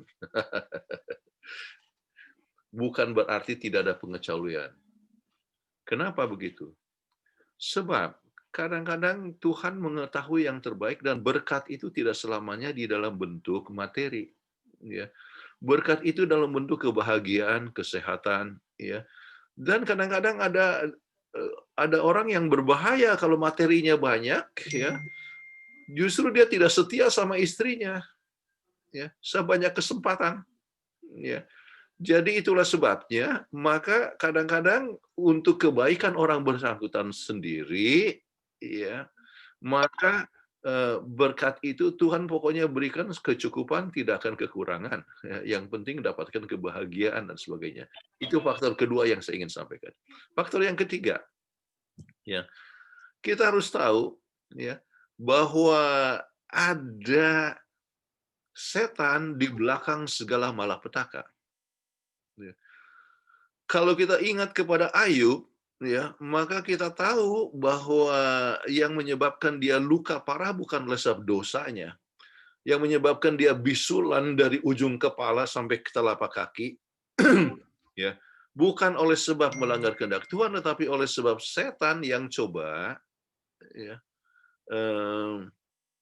menguji dia, artinya sengaja mencobai dia, ya, dan Tuhan hanya izinkan saja. Ya. Jadi kalau seandainya ada suatu musibah yang datang, bukan langsung, tidak boleh kita katakan, wah, dia ini adalah orang-orang yang tidak setia. Tidak boleh, ya. Mengapa?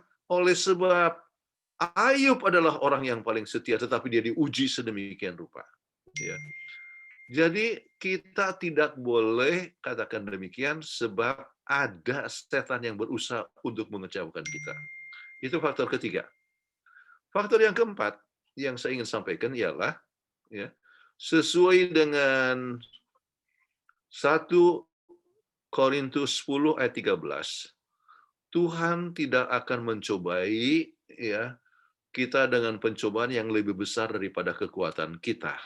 Ya. Jadi kalau seorang sampai diizinkan, ya, untuk menderita, ya, dan sebagainya, ya, Tuhan melihat bahwa dengan kuasa Tuhan ada kemungkinan dia untuk mengatasi akan masalah atau derita tersebut. Ya, jadi kita ambil contoh saja, ya. Anak kami laki-laki satu-satunya meninggal, umur 33 tahun. Dia rajin, artinya dia giat di gerejanya. Dia baru selesai bikin KKR, ya. Kemudian dia punya program dipakai di seluruh dunia sekarang ini, yaitu accounting software ataupun membership software, ya, dipakai di seluruh dunia. Kunjungi 50 negara di dunia, ya. Dan waktu saya kunjungi tempat-tempat itu sesudah dia meninggal, orang-orang rasakan kehilangan, ya. Bagaimana, pokoknya banyaklah saya sebutkan kebaikannya, ya. Tetapi kenapa Tuhan izinkan, ya? Kami, ya, apakah Tuhan tidak mencintai kami, ya? Kita tidak tahu, ya, apa alasannya, tetapi kita harus percaya, ya, bahwa Tuhan tidak akan izinkan kita menghadapi pencobaan lebih besar daripada kekuatan kita. Jadi kita bersyukur bahwa Tuhan sudah memberikan kepada kami hidupnya yang 33 tahun. Kita bersyukur untuk masa yang indah bersama dengan anak kami. Kalau Tuhan izinkan itu terjadi, ya, maka kita harus berkata seperti Daud, ya, bahwa seperti Ayub, ya, bahwa hidup itu adalah anugerah Tuhan. Ya, jadi kita harus bersukacita dengan berapapun yang Tuhan berikan kepada kita. Ya. Jadi itu faktor keempat. Jadi kalau seorang mati oleh sebab COVID, ya, itu artinya Tuhan memberikan, ya, masih mengizinkan adanya satu pencobaan dan kita bisa menghadapi itu, ya, dengan kuasa Tuhan. Ya. Baik. Namun kita percaya bahwa ada kuasa yang besar daripada doa, ya, keyakinan yang sangat penting, ya. Oh ya, kalau tidak salah saya harus bicara untuk Rumah Sakit Advent untuk Sabat sore, ya, Ibu Peggy. Ya, besok sore jam 5. Besok sore jam 5 dan saya punya khotbah adalah judulnya apa, Peggy? Ya. Trust. Manofri, aku percaya kepada Tuhan selalu, ya. Trust in God always, trust God always. Ya. Iya. Percaya apapun yang terjadi, percaya saja. Oke, ya, percaya saja. Dan percaya itu juga memberikan kekuatan. Orang yang percaya menyebabkan dia punya imunitas lebih tinggi. Kenapa? Oleh sebab dia tidak stres. Ya. Orang yang stres dia kurang percaya. Oke. Alright. Baik, jadi terima kasih, Pendeta. Terima kasih. Bisa Ibu Peggy bisa kasih linknya supaya dengar khotbahnya, ya, yang saya akan khotbahkan besok sore. Besok sore. Nanti terima kasih, Pak Pendeta. Saudara Nofri bisa tolong bantu kirim link Zoom ID-nya untuk besok sore.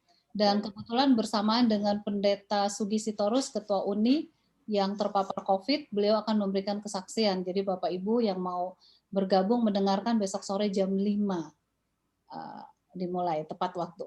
Baik, Pendeta, ini sebenarnya waktunya sudah lewat 11 menit, namun masih ada Bapak Wilson Nadeak dari tadi mau bertanya, dan ada satu pertanyaan di chat. Jadi mohon kita berikan kesempatan kepada Bapak Wilson, dan setelah itu satu pertanyaan yaitu dari Nason Refwalu, dan kita akan tutup pertemuan ini. Silakan Pak Wilson Nadeak, boleh di-unmute? Pak, belum di-unmute, Pak. Tolong. Pak Wilson, boleh di-unmute? Sudah. Oke. Sudah di-unmute, kan? Sudah. Silakan. Terima kasih Pak Pendeta Kultarap. Saya bagaimana kawan lama? Saya kagum mendengarkan keterangan-keterangan itu. Tapi terkait dengan PGSSI, itu kan Persatuan Guru-Guru Sekolah Sabat Indonesia, bukan? Iya. Pertanyaan saya, karena selama ini saya lihat tidak ada yang terkait dengan metode pengajaran itu. Pertanyaan saya, apa beda guru dengan murid? Ini yang pertama dulu, nanti bisa diterangkan, Pak. hanya singkat saja. Apa perbedaan guru dengan murid? Oh, oke. Itu saja pertanyaannya. Iya, nanti ada lagi kaitannya. Apa perbedaannya? Hanya singkat saja. Hanya singkat saja. Oke, maaf Hanya singkat saja. sekalian pertanyaannya karena waktunya kita sudah lewat cukup banyak, karena masih ada satu pertanyaan lagi yang harus dijawab. Jadi sekalian aja boleh, Pak? Ya, hanya satu kata aja. Hanya satu kata saja keterangannya. Apa perbedaan guru dengan murid? Oke. Saya lebih senang untuk tidak gunakan guru sebetulnya. Ya. Saya lebih senang, ya, kita sebutkan group discussion leader. Ya.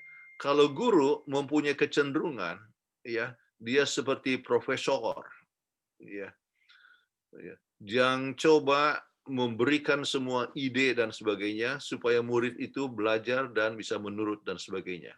Ya. Saya ingin katakan bahwa guru sekolah Sabat adalah murid. Kita semua adalah murid. Saya juga adalah murid. Ya. Jadi kita sama-sama belajar dan kita sama-sama share, ya, sama-sama. Mungkin saja seorang mempunyai pengalaman yang lebih banyak, ya, oleh sebab mungkin hidup lebih lama, ya, sudah sempat melayani sebagai pendeta jemaat ataupun juga sebagai dosen ataupun juga sudah artinya belajar, kemudian bisa share. Tetapi bukan berarti bahwa ia tidak akan belajar. Ya, kita juga bisa belajar bersama-sama. Ya, jadi itulah sebabnya saya lebih senang, ya, gunakan kata group discussion leader, ya, yaitu kita hanya memimpin suatu diskusi. Hanya sayang, suasana kita adalah suasana virtual. Ya. Jadi sukar untuk diskusi kecuali sesudah saya berikan artinya ide, pandangan itu, kemudian kita bisa diskusikan, ada pertanyaan kita jawab dan sebagainya. Tetapi saya mengharapkan bahwa di kelas-kelas, ya, kita semua boleh saling sharing, ya, dan boleh saling belajar dari satu sama lain, ya, dan kita boleh bersama-sama bertumbuh, ya, oleh sebab hari Sabat, ya, adalah hari di mana ketua jemaat ataupun anggota mungkin juga adalah ketuanya adalah pegawai, kemudian dia punya anggota adalah mungkin bosnya atau manajer, ya, tetapi hari Sabat kita duduk berbakti bersama-sama. Ya. Jadi itu maksud saya. Oke? Nah, begini, jawabannya bagi saya hanya satu, guru lebih dulu tahu daripada murid, hanya itu perbedaannya, Pak. Guru lebih dulu tahu. Enggak selamanya. Jadi kalau tidak dia selamanya, tahu, seperti Anda sekarang seperti oke, seperti saudara Nadia bisa saja punya lebih tahu banyak dari saya. Enggak, ini saya ikuti dari cara metode Anda saya ikuti. Beda antara guru dengan murid itu ialah guru lebih dulu tahu daripada murid. Jadi Anda membuat latar belakang dari pengajaran itu, lihat di halaman pertama. Sekolah Sabat itu Anda lihat kelihatannya di halaman pertama, pendahuluan itu. Bukan pelajaran pertama itu, tapi pendahuluan yang di depan, mengenai pengarangnya. Jadi itu Anda hubungkan dengan pelajaran yang dibuatnya sebagai teks untuk itu.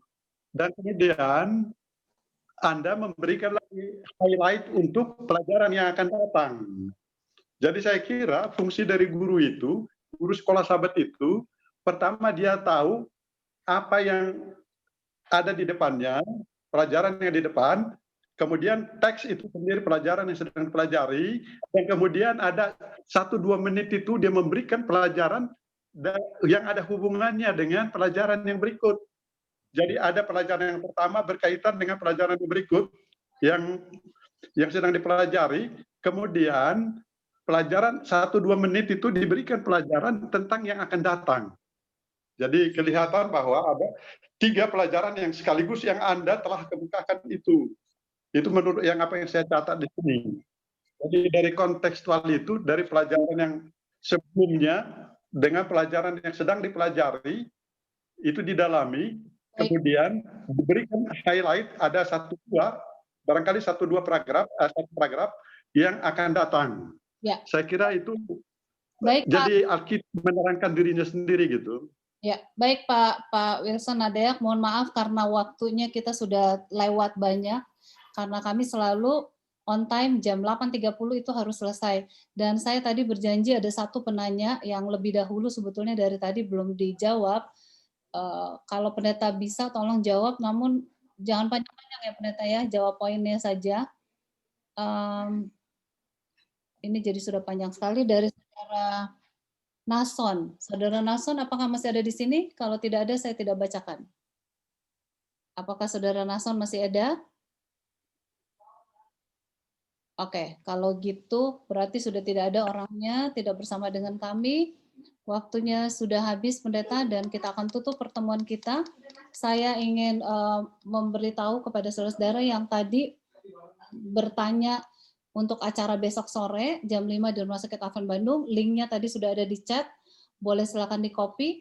Dan bagi Anda yang ingin bergabung untuk bisa menerima pelajaran yang disiapkan oleh Pendeta Kuntara, boleh bergabung di link yang sudah dibagikan juga yang ada di chat.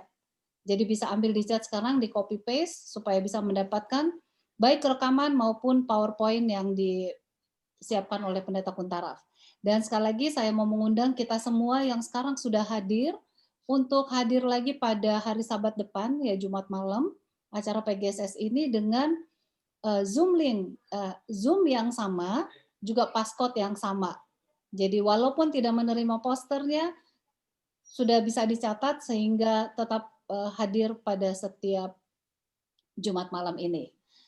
Baik, terima kasih untuk kehadiran Bapak Ibu semua. Terima kasih Saudara Donald Morten juga doa buka. Dan saya ingin mengundang Pendeta Rindu Hutapea. Pendeta Rindu Hutapea, sudah lama nggak kelihatan ini Pendeta Rindu. Bisa unmute? Iya, Pendeta Rindu apakah masih ada sama-sama? Bisa di-unmute Pendeta? Iya, Pendeta Rindu tadi ada, apakah sudah keluar ya? Baik, kalau Pendeta Rindu sudah tidak ada, saya mohon kesediaan dari Bapak Leksi Dimpudus. Pak Leksi bisa di-unmute? Iya, Pak Leksi Dimpudus untuk doa tutup. Oke. Ya, mari kita sama-sama tunduk kepala dan berdoa.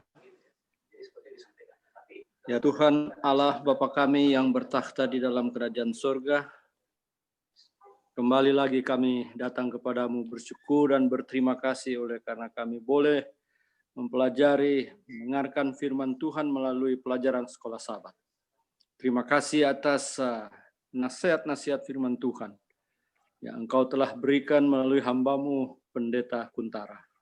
Biarlah ini dapat menguatkan iman kami, sambil mempersiapkan kehidupan kami untuk tersedia bagi kedatangan Tuhan yang tidak lama lagi. Biarlah kami selalu dipenuhi oleh Roh-Mu yang suci, agar kami selalu mengerti akan pelajaran sekolah Sabat ini. Inilah doa dan pengharapan kami, ampuni kami dari kekurangan dan dosa kami, di dalam nama Yesus kami berdoa. Amin. Amin. Terima kasih Saudara Leksi Dimpudus, doa tutupnya. Dan Bapak Ibu sekalian, terima kasih sudah hadir bersama-sama dengan kami, belajar bersama-sama. Dan saya berdoa bagi semuanya, besok kita bisa berdua dengan baik di Jemaat. Boleh di-unmute, katakan selamat Sabat. Terima kasih Bapak Pendeta Kuntara. Terima kasih Pendeta Kuntara. Terima kasih Pendeta Kuntara. Sehat selalu. Pak Sembiri. Tuhan memberkati. Selamat tahun baru. Selamat tahun baru semuanya. Tahun baru bagi kita semua. Terima kasih selalu tahun 2021. Selamat tahun baru. Sehat selalu tahun 2021. Terima kasih. Semangat. Selamat tahun baru Pendeta Kuntara. Terima kasih. Terima kasih Ibu Peggy. Tuhan berkati. Terima kasih Pendeta Kuntara. Cynthia dan Joy, terima kasih ya. Pendeta Manulang juga terima kasih, puji Tuhan sudah sembuh. Terima kasih pendeta. Terima kasih Pendeta Kuntara,